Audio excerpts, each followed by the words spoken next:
फिर ज़्यादा चैन से साउंड आता है गरज गरज का, तो आप यहाँ पर देख सकते हैं इसकी तीते को, इसके दांता जो है काफ़ी ज़्यादा कट गया है। तो इस साउंड को हम कैसे सही करेंगे, सबसे पहले इसको खोल लेते हैं।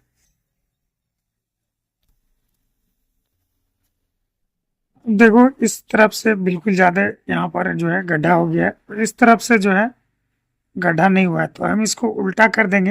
अगर आप चाहें तो इसको नया भी डाल सकते हैं। तो हम अभी सिंपली इसको उल्टा करके लगाते हैं और साउंड को रिमूव करते हैं।